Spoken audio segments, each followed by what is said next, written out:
upon a time, a nice little girl named Samantha switched her nose, and a nasty little boy turned into a rose. And that night, as she was combing her curls, she said, "Mother, am I different from other girls?" And her mother said, "Oh, there is one small switch. Mother's precious is a baby witch." So Samantha grew up and fell in love. And her mother said, "What if he finds out you're a witch?" "I'm going to tell him." Okay, if you're a witch, where's your black hat and broom, and how come you're out when it isn't even Halloween? Mother was right. You're prejudiced. Can a genuine witch find happiness as a housewife? Mother! How did a nice witch like you ever get into a spot like this? Get Bewitched every week on ABC.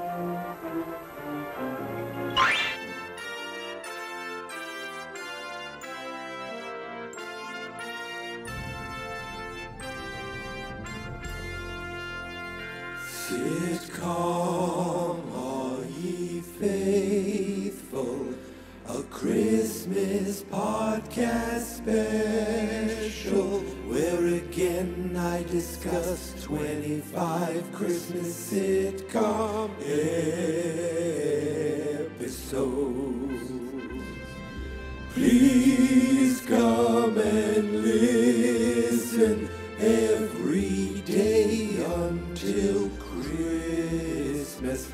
I'm sure we'll feature Balky, Gilligan, and young Webster, Rose Nyland, Eric Foreman, and definitely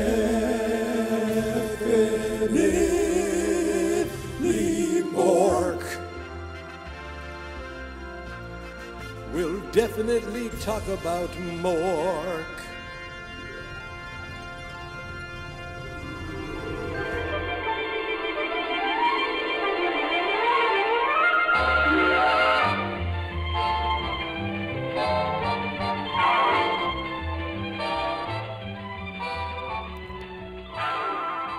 The children were nestled all snug in their beds, while visions of sugar plums danced in their heads.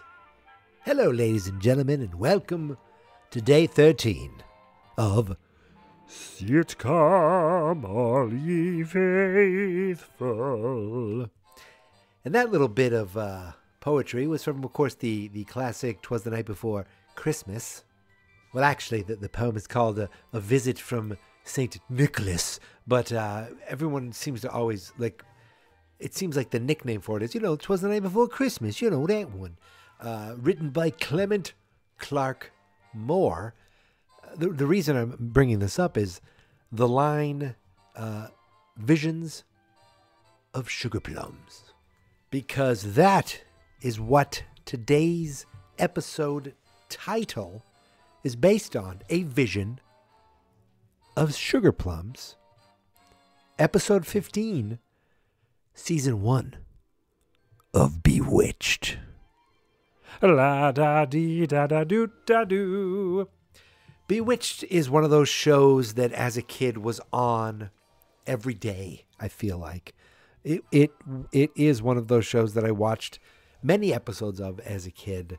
And for me, I always kind of grouped Bewitched with I Dream of Jeannie. And it's funny, that is just in my head, but this episode actually kind of has a connection. We'll get there. But it's always been the magical blonde lady in the world today, where you got the genie in Jeannie, and you got the witch, which I like, in Bewitched.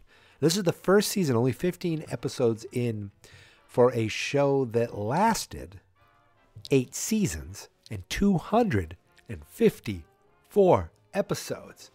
It lasted so long that it had 2 Darrens, 2 Louise Tates, and 2 Gladys Kravitz. Unfortunately, the first Gladys Kravitz died fairly young. She's the one in this episode. And I guess that maybe the second one is probably the one who was most known for the character. She was with the show a lot more. But I guess I'm looking at the cast right now. There were other characters that were multiple people, but it was really, mostly it's the kids, it looks like. You got Tabitha Stevens and Adam Stevens, I'm going to guess, is their son. I don't remember. I don't remember. Didn't they have another kid at some point?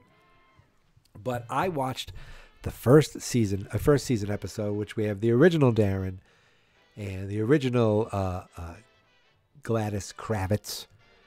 And the only three names in the title, the only three names in the opening credits are Elizabeth Montgomery, Dick York, Agnes Moorehead, and Dora, who's Samantha's mom. Not even in this episode. Not in this episode at all. Also, I'm pretty sure I had a crush on Elizabeth Montgomery as a kid. Now, as a kid, that's already, 20 years after the show was on the air, but she is I think I still have a crush on her. I've always liked her, and I've always loved this character. Now, I don't know her really from anything else. She's been in other things. She died fairly young. She was like 63 or something like that. I mean, 62, 63. Not really that, not old at all. But this episode, as I said, I watched this episode, it's from the first season, as I said. I watched this episode for free on Freevee, only a couple commercial breaks, and they really weren't that bad. The only issue I have, and if you notice the photo from the episode, is in color. That's because they colorized this episode. I'm watching the colorized version, which at some point didn't look that bad. At other points, looked pretty distracting, especially the skin tone. It's very pink, like very peachy, super peachy, very saturated. At other points, it didn't look that bad, but it was definitely a colorized. The show actually went to color later on in its lifespan. But I wish I saw this in the original black and white. I like to see things as they're intended to be seen. But alas, that is not the case. So our episode opens up I don't know if it opens up. I think it opens up with Samantha getting home with the Christmas tree, and took forever. She only spent $18 on it, but it's a big one. And Darren's like, all right, I'll be down to help you. She's like, yeah, don't worry about it. They were going to charge me to take it home. And when Darren goes upstairs, she takes this tiny little Christmas tree out of her purse. It's like $5 to take it, to pack it and bring it home. She puts it down and wiggles her nose, and boom, you got a giant full Christmas tree. Now, when she did that, I noticed she did it behind Darren's back. My first thought was, wait, this is the first season. Does Darren not know she's a witch? But I looked it up. He knows. He actually found out in the first episode. So we leave them and we go with the Kravitz, Mr. and Mrs. Kravitz. Now, this is where I thought, is that something that happens? We find out that they're going to an orphanage, and they're all excited to go get an orphan to bring home for Christmas. The Abner Kravitz is like, yeah, I'm excited. She's like, Gladys is like, I've never been a mom before. He's like, okay, don't get any great ideas. We're just bringing the kid home for Christmas, all right? We're not keeping him full time. And I'm like, oh my God, you can rent orphans? This is a thing. Now, I'm trying to think, like, oh, this is nice, right? They're doing charity. They're bringing a kid home, giving him Christmas gifts, making him feel at home, then sending him back to the orphanage. Is it also a little cruel? Like, okay, thank you. I like that you enjoyed this life. Now let's bring you back to the orphanage where you have no mommy or daddy. Goodbye. So we follow them in. They go to the orphanage. They're gonna meet a little Tommy Becker, played by an actor named Kevin Tate, who unfortunately passed away in his 40s. And he and this other kid. Actually, we meet them first. He and this other kid get in a fight about Christmas because this other kid's a little prick to him. And he's like, Santa's not real and that's kid stuff. And, what are you doing wasting your time with all this stuff? Christmas ain't nothing. Christmas is bunk.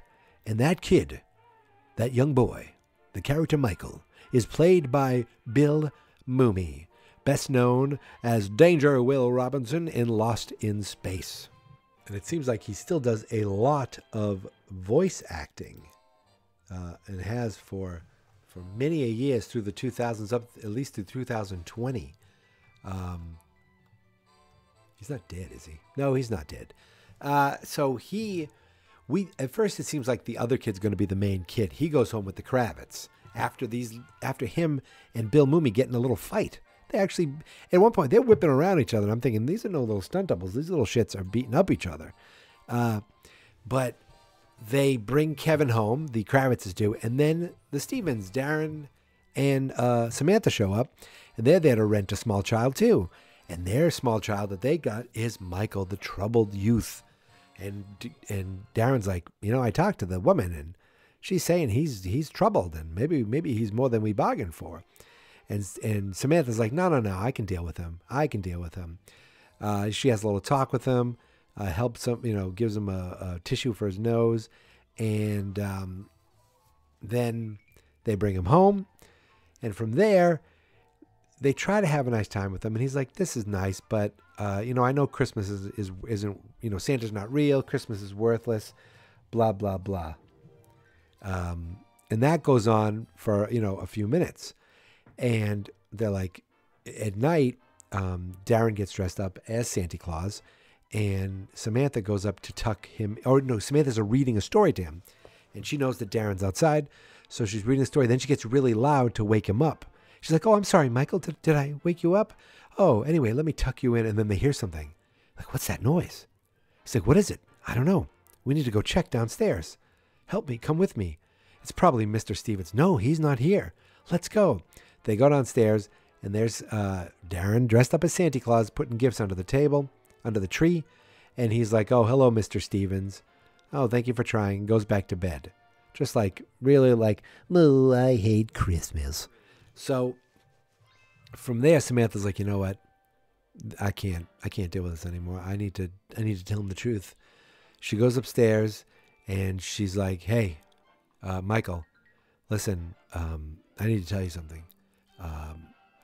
You're right. That was Mr. Stevens dressed up as Santa Claus. But I know I can make you believe in Santa. Why?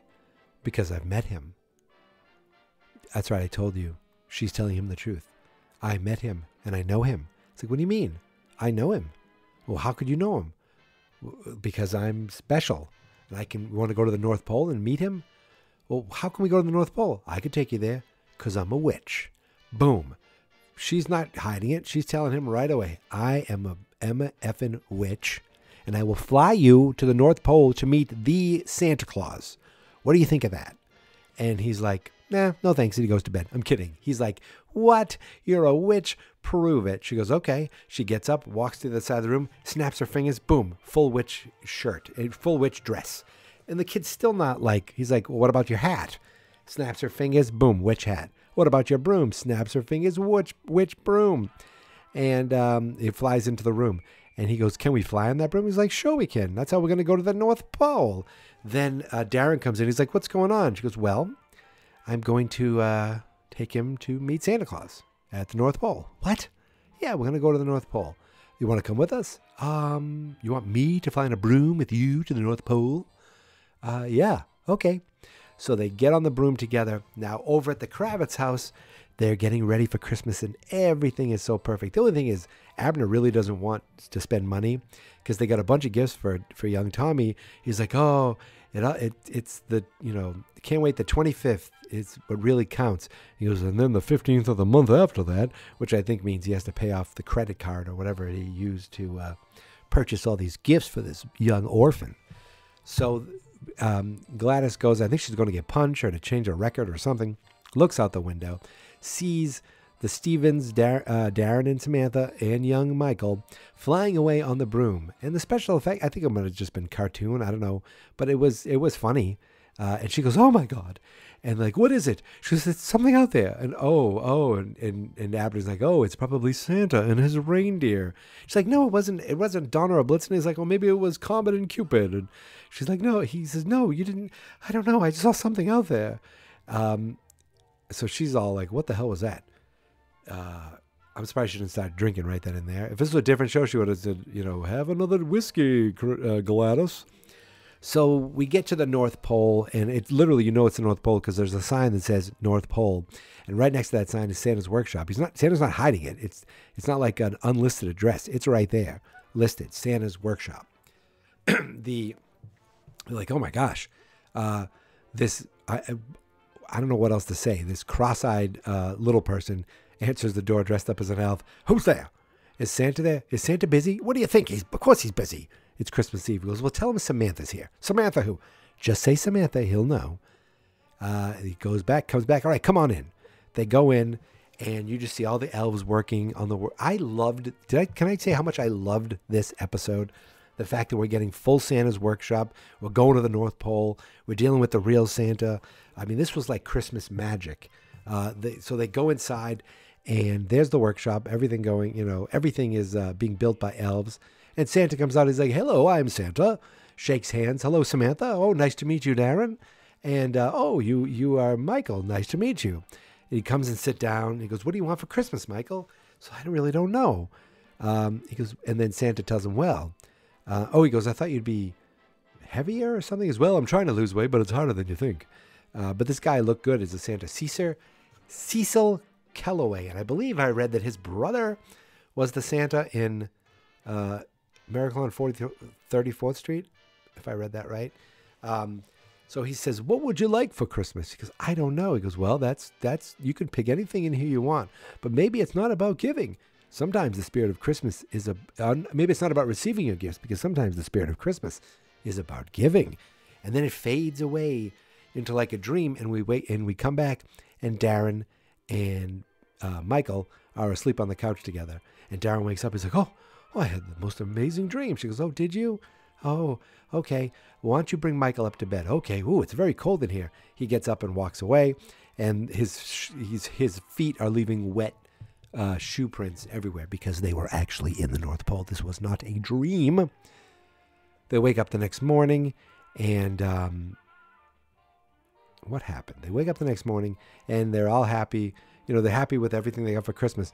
But Michael has something he wants to bring across the street to the other orphan boy, because luckily these two orphan boys were adopted right for a weekend across the street from each other. He brings him a fire truck, and when Tommy sees him, puts his arms up like, all right, we're going to go. And he's like, whoa, I don't want to fight. I wanted to give you something. What? He goes, yeah, I wanted to give you something. Merry Christmas. He's kind of apologizing to him. He gives him a fire truck. He says, wow, this is real keen. This is great. Where'd you get it? He goes, I got it from Santa Claus. We went to the North Pole last night. Well, he flew there on Mrs. Stevens' broom. And Gladys inside the house, she's like overhearing this. She's like, oh my God, Abner, come here. He pulls him out. She goes, listen what they said. And Michael was already gone. Tommy's alone. He's like, where did he get it? He goes, oh, I don't know. I think he got it at the store. He didn't say anything about a witch or brooms or anything. He's completely lying to this woman, because when they go away, Tommy says, well, when you swear to a guy, you can't break that bond. Basically, he promised Michael he would never tell anybody, and Tommy kept his promise. So we go back into the house, and Michael and the Stevens are having a very nice Christmas morning. There's a knock at the door, and it's the woman from the orphanage, and she's there with Mr. and Mrs. Johnson. The happy ending is that Michael's going to get adopted for real, and Michael must have known that something was going to happen, or was hoping something was going to happen. Actually, they said this is Mr. and Mrs. Johnson who are interested in him, so they must have known already, but they let some other people have his first Christmas. I don't know. So Michael's like, I got you a gift, Mr. Johnson.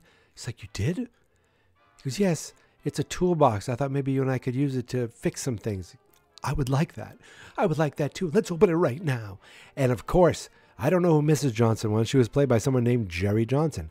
But Mr. Johnson, Mr. Johnson was played by the great Bill Daly, who was in I Dream of Jeannie and, of course, the Bob Newhart Show. As a young Bill Daly, I was like, wait a minute, I recognize that guy. He played the guy who was going to adopt young Michael. So all's well that ends well. And they say, maybe we can see you again someday. Michael is like, sure. They leave, they greet at the door, they say goodbye, and that's the end of the episode. I think there was another joke, but I forget what it was. And Tommy, who knows? I think he just went back to the orphanage and cried into his pillow because we have no idea the fate of young Tommy Becker. We know that Michael is going to live happily ever after with the Johnsons. Tommy, no effing clue. And that is the end of Bewitched, Season 1, Episode 15, A Vision of Sugar Plums. Yes, I said it earlier, I'll say it again. I adored this episode. I loved watching it. It just felt so Christmassy, going to see the real Santa. Not like sarcastically seeing Santa or elves like that. It was very sincere. Once you met Santa, he was perfect. It was, I thoroughly enjoyed it. Thoroughly enjoyed it. And I think that's it. I think I nailed it.